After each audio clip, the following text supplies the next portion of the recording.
And here we are. Welcome to Creativity in Focus, a live video podcast where we highlight an artist and its art every single week. Today I have a very special guest here. You're going to love her pieces. But before we get started, a few announcements. You're watching this live. Whatever you're watching, we are live right now, so we are live for a reason. We love your interaction. Anytime you feel like asking a question to our guests, please do so. You basically have two ways of doing that. Depending on where you're watching, you have a comment box or a chat box. Use what you have below or beside the video to submit your questions. My team will get it and I'll receive here on my tablet and I will be able to ask her and she will answer directly to you. You know, this is a very unique opportunity, so take a chance on that because it is fun. You're going to see that you help us shape this podcast. The other thing is, if you can take a second and, leave a like. After the interview, if you like, you can leave a comment or a review, leave some comments there. All those things help us show more to other people. And all we are doing here is really highlighting an artist. So that's a very cool cause that you should be part of. You can also share this on groups. Nobody's going to sell anything here. It's content only. So you can share on your social media groups as well. And share to your friends, share on your profile. Because, when we talk with artists, we see the richness, not only about what they create and how they create, but their life stories as well. And you can always inspire somebody by doing that, okay? And don't forget to like our page, Creativity in Focus, on Facebook as well. So you do get notifications every week when we come back here. Okay, so we now begin our interview, and my guest is, let me, tell me if I say your name right, Jana Benzon. Jana Benzon, yes. Benzon, okay, or awesome. Jana Roberts Benzon. Either which way. Which one do you like more? Jana Benzon is a whole lot easier, yes. But a lot of people know me by the full part. But you can just call me Jana, and I will answer. Okay, very cool. And Jana makes amazing polymer clay pieces. I'm going to give you a glimpse of what she makes right now. We are going to show her pieces, and we are going to go in depth later on these pieces. But take a look, because it's really phenomenal. It's amazing how realistic your pieces are and how fun. And you make decor items and jewelry, and it's right. Just fantastic. Mostly right? jewelry, but occasionally I'll do some kind of decor item. Okay. Right. Before we dive into the pieces itself, tell me a little bit about yourself so people can get to know you better. Well, let's see. I live in Salt Lake City, and I am a mom of 3 sons who are all married, and I have 2 new grandchildren, so that's nice. The most exciting thing ever. I am. You have Grandma Day? I am a fool for that grandma. Is there Grandma Day? Uh-huh. Oh, every day is going to be Grandma Day. Yeah. So I do that a lot. I love to hike the mountains here, and if I ever have time to read, I love to read, but I don't usually, so I listen to books on tape while I work in my studio, and that's how I get through my books. That's interesting. Have you changed your habits concerning reading? Because I have to tell you, I was a bookworm. I used to read 3-4 books a month, but really now it's the same thing. I have those 15-30 minutes that I put an audiobook and go through because I don't find the time anymore. I don't have time. I used to read. I actually read a whole lot more, even though I don't know, people tell me, yes, you can technically call it reading, even if you're listening. Yeah. But a whole lot more now than I did before because I just have never had the time. But I have always just been a voracious reader. So that's very cool. I love to learn. And tell me, what was your first experience with art? Oh boy, being 4 years old and going outside in the yard and finding a quiet, cozy spot under a bush and making fairy furniture out of leaves and feathers and bark, whatever I could find. That's really my earliest. Yeah, so I did a lot of foraging for my art supplies as a young kid, and swiped bars of soap and out of the bathroom and carved them with a butter knife to make sculptures. And I made shoes when I was 7 out of a plank of wood and leather. So, that's where it started. That's very cool. And what was your first experience with polymer clay? Well, I had run onto it because I've always loved, malleable things. I did salt dough, that kind of stuff way back in the day, 70s. And so when polymer clay, when I saw it first in the craft store decades ago, I bought the Fimo brand, which is known to be a little bit stiffer, but I knew nothing about how to handle it, so I didn't get very far with polymer clay then.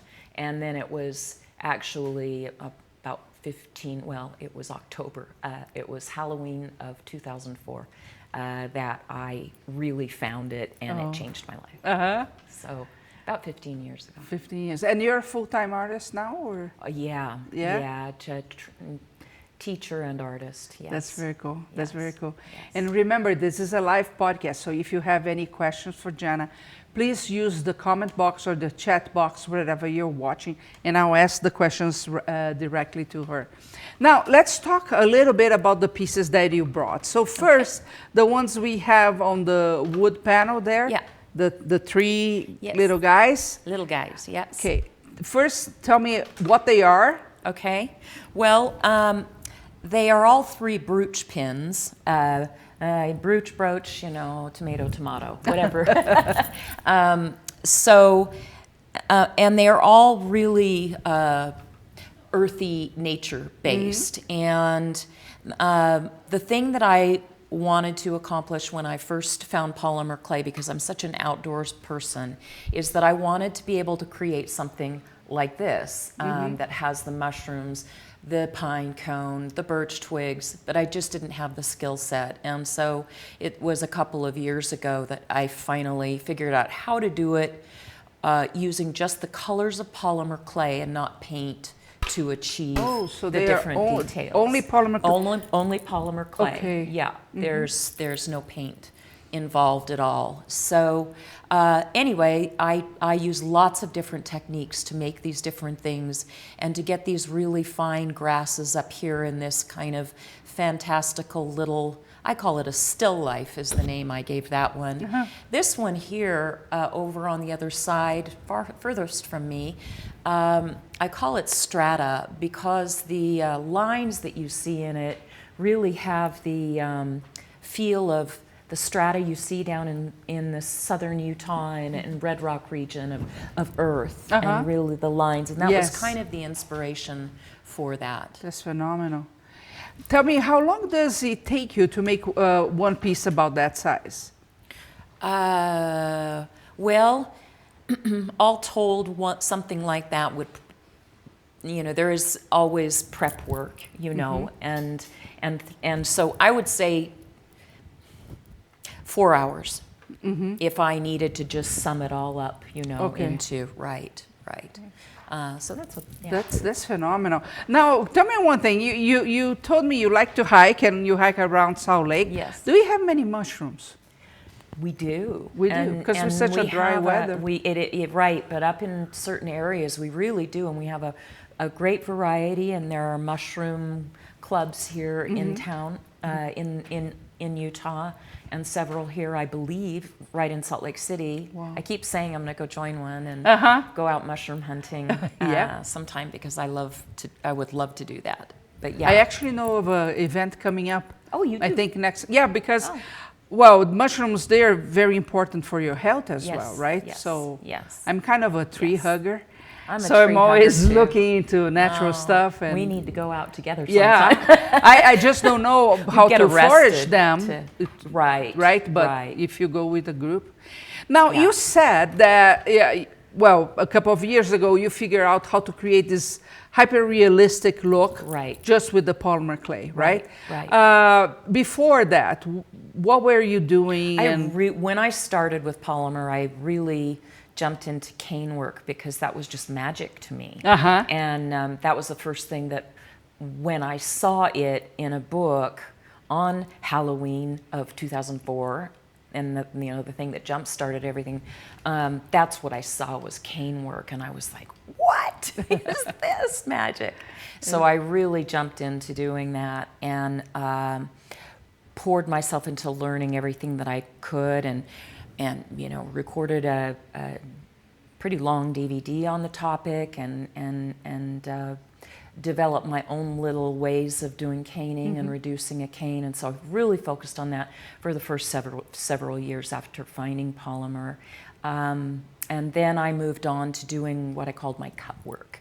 And that's some of the work that you'll see in my pieces that you can see. There's lots of cuts and lots of geometry. That's fantastic. And that also involved just colored clay and no paint. So it was just kind of a natural evolution for me to want to create these earthy pieces without using paint. Yeah, Like maybe making it out of a white clay and then painting it, which there are people who do that and the results are phenomenal. Phenomenal, yes. Ah, Yeah. you know, but this was just some weird goal I had. So. Well, you know, kind of my mindset too, because I like polymer clay. I like to play with polymer clay. The painting is really not my favorite. Not your no, thing. not my thing at all. Yeah. Elaine Tucker is saying hi. Hi. James Carnes is saying gorgeous. Bree is saying, Jana, I love the mushrooms. Do you carve the gills by hand or use a texture sheet? I use my hand and a blade. A hand and a blade. My hand and a blade is what I use to get the gills. And I don't know how well you're able to see those gills on the camera, especially with the white elm oyster mushrooms.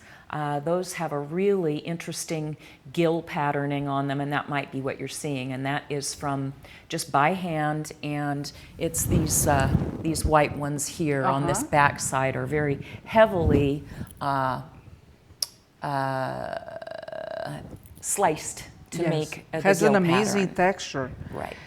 Diane Kelly saying hi, long time no see. Hi, Diane Kelly. Yeah. Hi.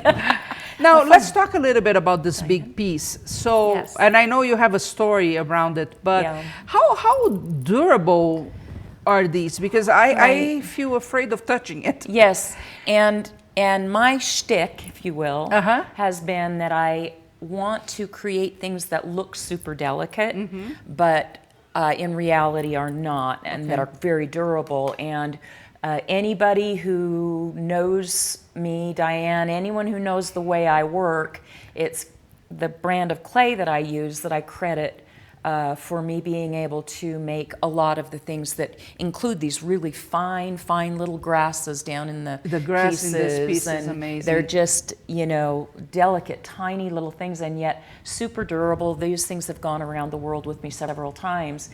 And it's, again, I use Cato brand clay, and then I've developed some curing techniques that allow me to make that clay far stronger. And a new method I've come up with that I really am excited to begin sharing with people involves using sand as a refractory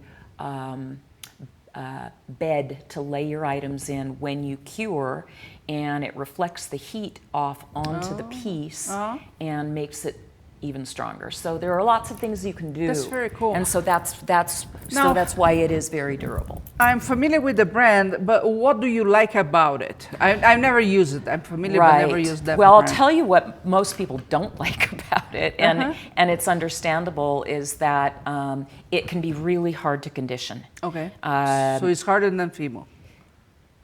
Yes, especially since Fimo has changed their formulation. Now, Cato has also changed theirs, and it is nowhere near as stiff as it used to be, but that's a reputation that's kind of hard for people to catch on. And so I really try and spread the word that, email me anytime if you want to try Cato and you want my little tricks for easily conditioning it.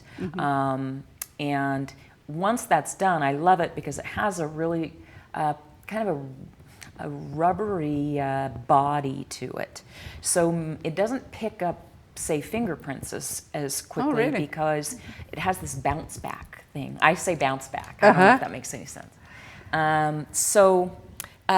Anyway, that is the brand I use. That's and cool. I'm available anytime to answer questions about it. Because while it may take a little bit more work initially, once learning how to best use this clay and condition it quickly, once that happens, you find it so worth it to be able to get the results that well, for me to be able to get the results I want.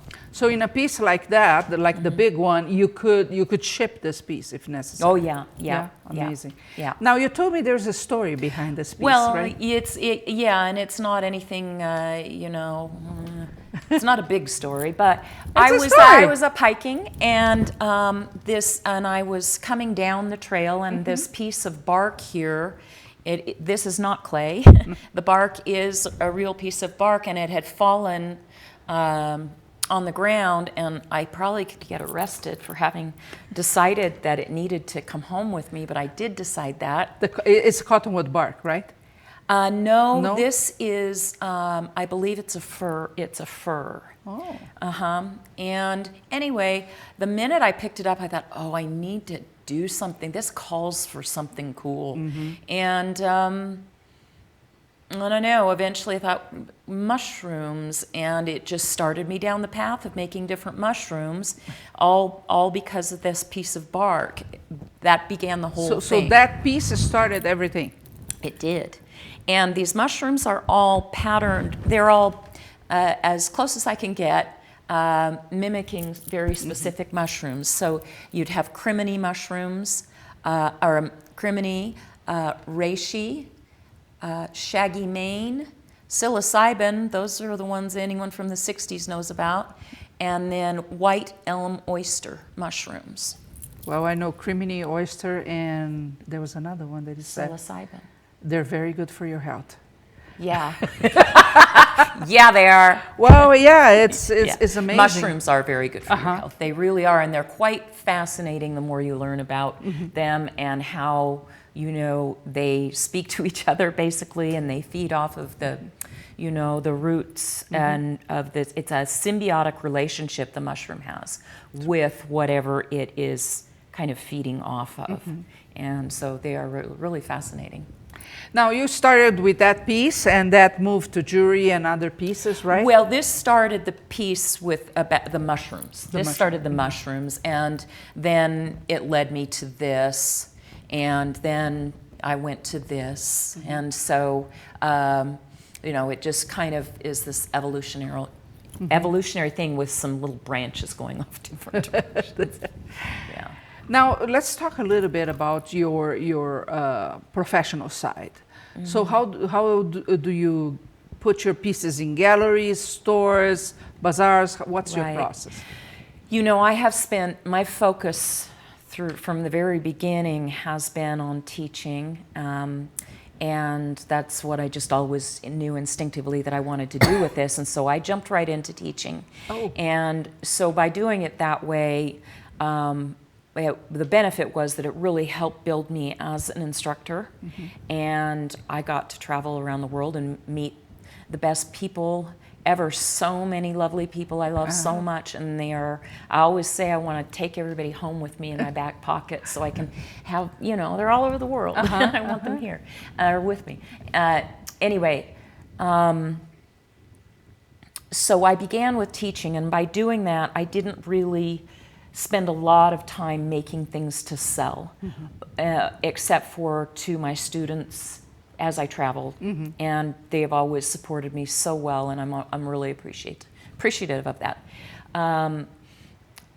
So it's only been in the last, I did get was contacted many years ago by the Boston Museum of Fine Arts, and they asked me, I don't know where they found my stuff, but if I would put my things in there, and so I am with them. And right now, that is really the only place I'm at.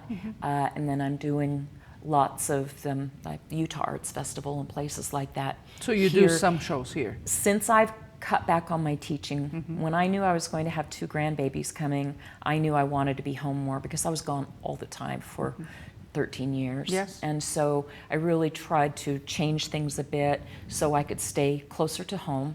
And so that is what, when I started doing the arts festivals, and when you got a hold of me, the timing was perfect because I was wanting to do something like this, and here you are just minutes away from me. Yeah, so it's like, that's exactly what I thought. I can't believe she's the clouds here. opened and the sunbeam came down. It was perfect. It's amazing how Utah hosts an amazing portfolio of artists. Yeah. I mean, we have Yeah. talent here. It's unbelievable. Yeah. Now, one thing that you mentioned is that when you go and teach a class, usually the pieces you take with you will sell. And I've been noticing more and more that a lot instructors doing this, Yes. focusing on, because of course, Yeah. you have a student, they are excited. Yes. They like you, or else they Yeah. wouldn't be there, right? Right. It's just Right. natural that they Right. want to take a piece of you with Right. them, right? Yes. Yeah. Yes. So it's a It great is- way to sell. It is, and you know, for all the years that I've been teaching and traveling, that they supported me enough with that, my students did, that I really didn't, other than the Boston Museum, other than that, I just really didn't need to go Anywhere many else. other places. So, yeah, students are always really supportive. And today, of course, you're scaling down a little bit to be with your grandchildren. Yeah. But do you market yourself on social media? And if so, Bree wants to know your Facebook page. If you have one. Well, I do, and I'm one. Can she just put my name in, Jana Roberts Benzon? I don't know that the URL for it. Okay. But if she puts But there, yeah, she will. Jana Are you- Roberts. Are you in other social networks? Instagram and Pinterest, just new, and I do have an Etsy shop. Okay. What's the So- name? And that is Etsy .com/Jana Roberts Benzon. Etsy.com/shop. You It's can put shop, or I've found that if you just put the name The in, name, it will go that's there okay? as well. Good. So if it doesn't work, put /shop.Jana Roberts Benzon, or isn't another slash. I think that's it. Yeah. Yeah. Cool. I have a few questions for you. Charlotte Post saying hi. Diane Kelly. She posts such great. Hey, Charlotte Post. You post great stuff. In fact, I just was reading something of yours the other day. Good to hear That's from you. awesome. Yeah. Diane Kelly is asking, how did you put the mushrooms on the wood? Did you put the bark in the oven? No, I made the mushrooms independently and individually, and I embedded a piece of wire in them that sticks out the bottom, and it's a quite thick wire. It's 16 gauge, and it's embedded in the clay, so it can't come out, but it comes out the bottom of the mushroom, and then I drilled holes in the bark, and so that wire goes in and through the bark, and I kind of twist up the wire on the back of the bark. So it's held on there. Each one is held on and applied individually after curing. I will say this, though. Actually, that's a good question. The around each of the mushrooms, there's kind of clusters of moss-looking stuff. And that I cured with a heat gun after all of the mushrooms were applied onto the bark. I cured that with a heat gun. So that was cured right on the bark. Dangerous work. Oh, that's only the beginning. I'm not afraid to try anything. So on average, how many hours do you think you spent on that piece? Oh my goodness. That's, gosh, I don't know that I could even add it up, but maybe 100. I don't know. I don't know. It's just, because they're made in parts, Yeah. it's so hard to know. Because when I sat down and I made these, I was learning how to make the mushrooms at the same time. So it took me longer than it might have because I'm learning it as I go. Got it. And Diane is also commenting, my granddaughter is getting married September 28th. Any ideas congratulations. about an Irish piece? We are all Irish. An Irish piece. Well, let's see. Well, I would say nature related. Yeah, you know, really and well. I think that you could do a sweet little shamrock and some mushrooms together. And you know, gosh, you should also contact me because I would refer you to tutorials by a woman. She's Russian. That she makes very, very, very realistic looking greenery. And you could probably, if she doesn't have a shamrock, you could probably alter her techniques. I think she sells the tutorials. Alter her techniques, and a shamrock and some little mushrooms would be sweet. Sweet, yeah, of course. Yeah.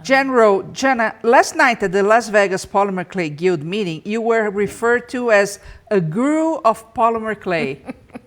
You were there not long ago, right? I was. Yeah. Lynn Ann Swarzenberg was teaching there, and I had gone to Las Vegas to meet with her because I knew she would be there, and it's our hood here, really. I mean, we don't have many hoods here to Salt Lake City, and so I went there, and so we could spend a few days together seeing the flowers bloom in the desert and stuff. Yes. And then I went she was teaching, of course, so I went to one day of their workshop and laid out by the pool and snoozed while they all made pretty things inside. I was so tired. I apologized to Rhonda, the host, because I said I was a dud, but I was so tired. But yes, I was there, and that was really sweet to have been referred to as I was. Oh, nice. I know what I know. I'm not afraid to experiment, and a lot of times I'm rewarded with cool stuff. And in the experimenting, you learn so much, you know. True. I read a quote today that I think by Richard Branson, that success makes us happy, but failure makes us grow. It's everything. Yeah. It's the truth. It's the truth. And I say that to students when I travel around a lot. I tell them, you know, they're always saying, how do you come up with so many new things? Because that's kind of been a thing. I be in the experimenting, I'm able to come up with some different things. I'm lucky enough to be able to come up with some different things. And people always want to know, students always want to know, how do you do that? How do you always come up with new stuff? And I've learned that paying attention to the mistakes. When I first started claying and I would do something that I didn't like, I would just smush it up and put it into the scrap heap. And after a few years of that, I was doing something one time, and I didn't like it, crumpled it up, shoved it in the scrap pile, and I was just sitting there really kind of frustrated and not motivated anymore because it didn't work. And I kind of was sitting there, and I don't want to play with you anymore. And I took my blade, and I thought, what if I just went like that to that pile, and the world opened up. That changed the way I worked, because what I saw just clicked something in my brain, and it began my cut work series, which is a huge part of of my body of work is my cut work stuff. Paying attention to your mistakes. And also, if you make something crappy, don't, set it aside. I have a whole tray that I put my things in that I don't like, or I thought I had a great idea, tried it, and it didn't work out so great. I have a tray where I put that stuff. And it may be 5 years later, but I'm working on something, and somehow I have this idea to do this thing, whatever it is. And when I get it done, I'm like, this seems really familiar to me. Why? And I can go back at that tray and I can see where 5 years earlier I had messed with something, but I wasn't ready for it. But then it comes, so don't give up. True, never give up. Because, everything matters. It all matters. It's interesting because what the story I heard is that you were in a moment of frustration, and you decided to try something without a specific end in mind. An agenda, exactly. Huge, and that changed a process of some of your best pieces. Right, and it began that change because something in my brain, I was doing something different. I wasn't forcing my agenda, I was doing the opposite of that. And by doing the opposite of that, my brain worked differently. And I found that was a good way to work. Yes. So I do a lot of, I don't look at anything as a mistake. I set it aside and know that somewhere back here in my head, behind the scenes, little things are The little people are all working. The little people. Oh, the little people. Oh, Oh, I have a whole community here. yeah, right. Donnie's saying, beautiful work. Thank you. Birdie, this is really interesting. And Bree, Jana, would you please explain cut work? Okay. I'm going to direct the camera to one of my pieces if I can. And it's this little board here. And you can go to my website and you will find examples in the gallery. On my home page, it'll talk about the galleries and so that you can go to. And one of them is called Cut Work. And so you can see examples there.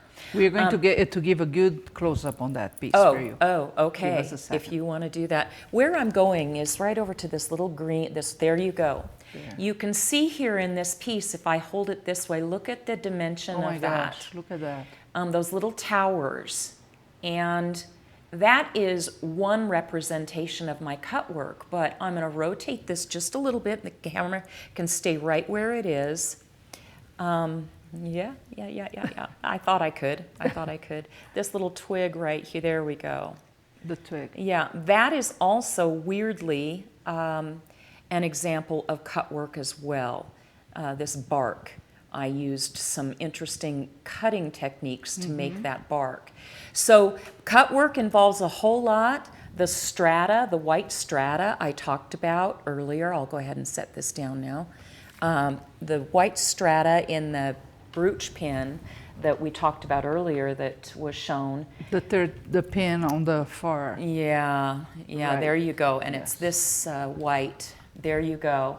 That strata is also a variation of my cut work. So it embodies, that name, a title embodies a lot of different techniques. But like I say, if you go to janarobertsbenzon.com, you will find in my galleries a cut work page. And since you're there, can you also show the back of one of the white mushrooms? Because I think that's worth showing. It's one of the big white mushrooms. Yeah, I don't know how. No, she right here. Yes, she can. Got it. I'm sorry. Put the camera there. Yep. It will go there. Just give us a second. It's work, guys, because it's amazing the details, and because it's white, many times, with the camera you can't see. Right. So we are going to give you a good look at that. And they really look like those, and it's really fun. You get these little torn edges, and this is one of the things we'll be learning in my workshop, or in my course. But the edges of the white elm oyster. Okay, so now I want you guys to show the necklace as a whole, because you have seen parts of it. You can leave it there. Okay. So you saw details of that, and now I want you to see the whole thing, because it's very, very, very cool. There you go. Let's show.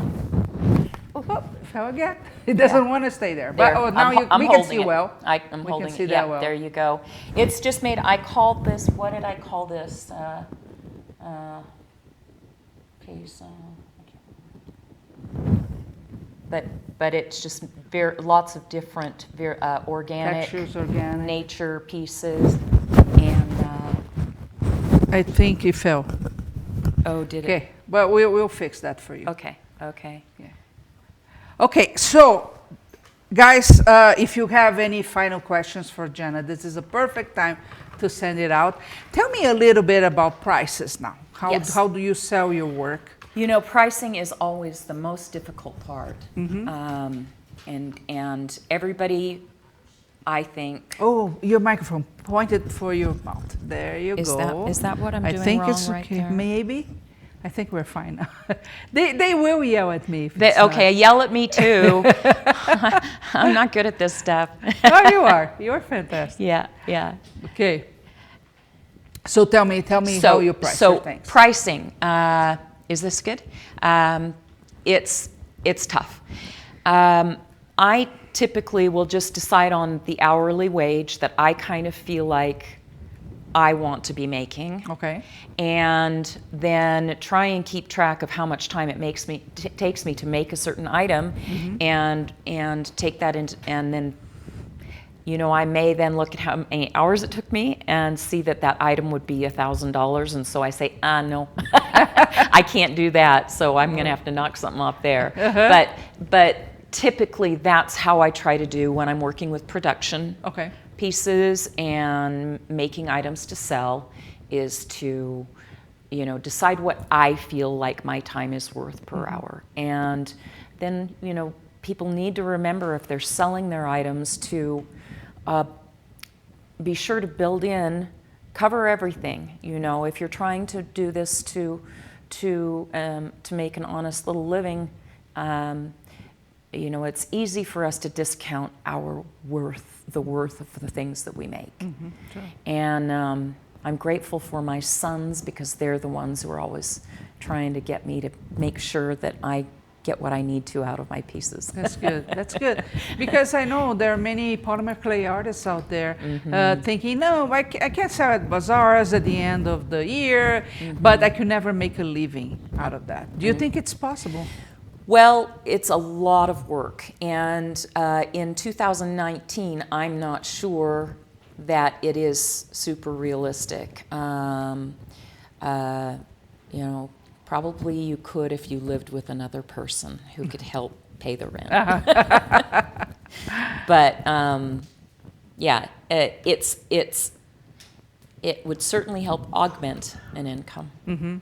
For sure. Yeah. For sure. Yeah. That's good. Yeah. We got a lot of wows when you were showing your necklace. And Charlotte is saying, Jana, love playing with your cane ends I got years ago. Oh my gosh.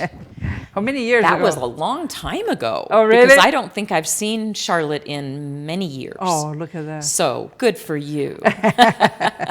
How is that old Cato? Oh my gosh, it's probably pretty hard. Hi from Phoenix. Stunning. You must have gotten my share of patience. Who said this? Well, it's a guess, so I don't have the name. But okay. Yeah. Well, I always say that I have patience for this, and it surprises me, because there are a lot of things I don't have patience for. But it's taught me patience for other things, But I kind of am one of those. I'll do anything for my art, anything to get the result I want. That's fantastic. Now, you told me that you love to teach, right? Yes. And I have to tell you guys that Jana is coming to Curious Mondo, and we have the registration already for her. So take a look, go to upcoming courses at curiousmondo.com. And as usual, you will be able to see the whole live stream for free. That's 9 hours that you can watch and interact with Jana. Are you excited about that? I'm so excited. It's the first time I've done anything like this, and I've wanted to. So again, your timing was impeccable. Yeah. Really good timing. I'm so happy to be here. It's going to be really fun. I don't remember how I found you the very first time, but I remember that I saw Salt Lake, and I said, it's not possible! Well, and then when I was in Las Vegas at the Vegas workshop we were just talking about, somebody there, Jan, I think it was. Yeah, Jan Rose. She's an ambassador. She said, here. You're in Salt Lake. You know who you need to get in touch with. You need to talk to Shahar. And I said, guess what? We're talking. Already did. She got a hold of me. So that's fun. Kismet. Yes, it's so impressive. And then 1 or 2 weeks later, we were in Vegas with Jan and a lot of other people because of the glass show and NAB. The universe always goes in your favor. We tend to say, no, I don't want this way. I don't want this. But things work out. Yeah, you just hang on for the ride. So in this course, we are going to cover your organic pieces, the mushrooms, correct? Yes. Tell me a little bit what you plan to be doing. Well, we are going to be learning 5 different kinds of mushrooms. And so each one of them gets set up, I guess I should say, a different way. So you'll learn with each one a different type of technique. They're not made the same way. They all have some unique methods involved. And the beauty of this kind of thing is learning something new. Even one new little thing can explode, right? So that's what we will do. And so we will be doing, again, the criminy, the reishi, the shaggy mane, white elm oyster, and psilocybin mushrooms. And we'll learn how to use caning with this. We'll learn how to use some really interesting slicing techniques. And oh, the little tool that you're going to learn to use, you've probably all seen it every time you go to a supermarket. And there's a little tool that I'll turn you on to. And it's so much fun because that's one of those things that made my world explode. The moment that you see, wow, the things I can make with this. I can do with this. I'm still learning too. So. LV St. Clair's is saying, hi, Jana, I am new to this. Yes. You're talking about canes. What is a cane? Oh boy, hon. So I will give you a really quick rundown on what a cane is, and then I'll give you some terms to Google, and you'll see some great examples. When we say a cane, we're referring to what's called a Millefiori cane. Millefiori is a technique that, let's have you imagine sushi, and how sushi is all laid out in such a way that when you cut that roll, you get the same design with each slice. Well, Millefiori is that concept, and it began back in thousands and thousands of years ago in Egypt, and they were making Millefiori canes with earthen clay. And so they would get different colors of earthen clay and shape it by hand into these shapes, so that when you picked that loaf up and looked at it from the end, you saw a design that was often, say, a profile of their emperor or something like that. So there are chips of those in museums, and it's fascinating to see. And then the Italians are the ones who started doing it in glass. So they would take rods of glass in the shape of a drinking straw, arrange them around so that when you look at the bundle from the end, you would see, say, a flower or something. Then it's warmed up and stretched and sliced, and you have these little glass chips. So Millefiori means 1,000 flowers in Italian, and that's how we get the name. Well, now we do it with polymer clay, and so we can take different colors of polymer clay and shape each individual pieces into different certain shapes, like the puzzles, the pieces of a puzzle almost, that when we put them together and you look at them, you see a design, whatever your mind can conjure. If you will look at just Google Millefiori caning polymer clay, you're going to yes, and it's addicting, right? It is addicting. Yes, it is addicting. I don't have anything here right now really in the pieces that I've brought with me that show Millefiori caning, but you'll see some fabulous examples, and polymer clay is just a wonder. It's like the perfect medium for that technique, the technique of Millefiori. Yes, and later when we are done, go back to creativityinfocus.com, and we have an interview with a local artist, glass artist, where she actually does the Murano, and she goes to Italy every single year, and she makes amazing pieces out of glass. And Lisa Pavelka also in her interview talked a little bit about the cane, so do take a look. Yeah. Angie Hermans has a comment. Hey, Angie. How are you? It is difficult to calculate the price for a piece you've made when you have loved every minute of the process. Right. It's like being paid for playing. Yeah, it's very true. Yeah. Ginny is asking, what is your favorite? What is the favorite piece you've ever made? I would have to say the little piece with the pine cone that you had seen here on the camera earlier. That I joke that it's my baby, and that I take it and I wrap it up at night and rock it to sleep because I adore that piece. This one, with I love the pine cone. Yeah, it was that was just one of those flukes. So, yeah. Hi from Phoenix is saying excellent history and explanation. Thank you. Now, Jana is asking about the Kato clay, and you know, in class we don't mention brands, right? So I'm assuming you're going to use that brand for the class. Yes. Are there any special colors that is a must for them to have if they want to follow along? Oh, a really good question. And the great thing about this workshop is that you don't need a lot of different colors of clay. I ask students to bring white and translucent and black, and then some yellow and magenta, little tiny bit of yellow and magenta.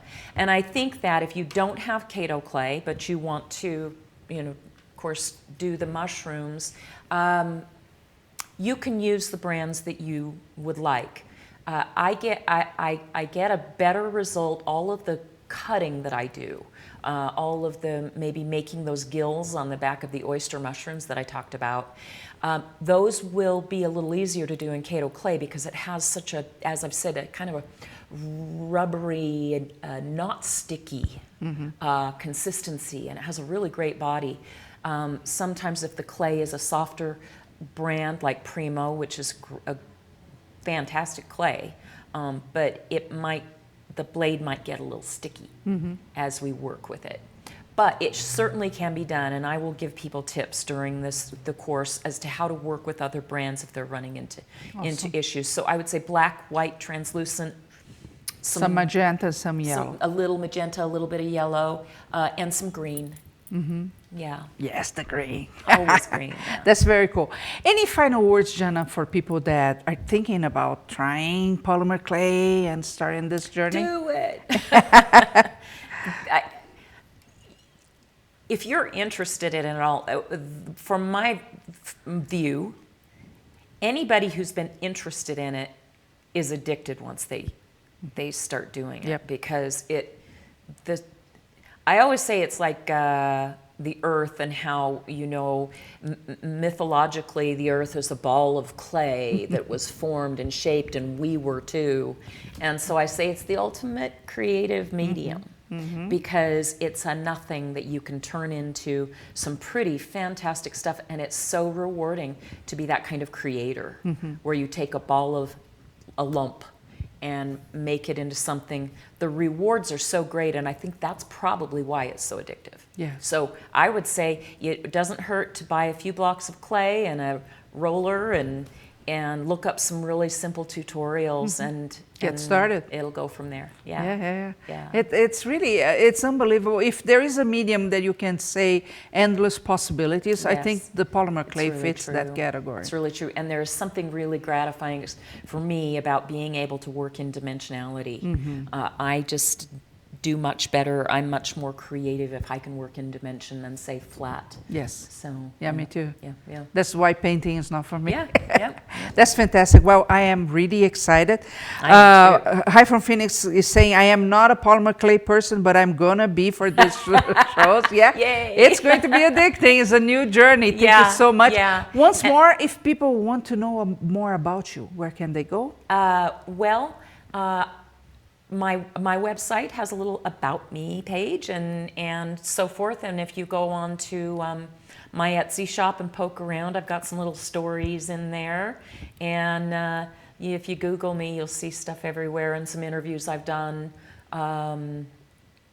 If anybody is interested in learning more, say about Kato clay, I did an interview with the Greek Polymer Clay Guild when I was there, and that's up on the internet. You just put Jana, Greece, Kato, you can learn from that. So that's where you can learn more about me and see my work. That's awesome. And the class that, I do not want anybody, if you're a beginner and just learning, get your hands in there, but the course I'm teaching, I really, really try to be all-inclusive so that anyone from beginner to advanced can do it. We'll get something. If the beginner will get their fingers in there and learn the clay a little bit before. That's awesome. I can't wait for that. And the dates are August 19, 20, and 21st.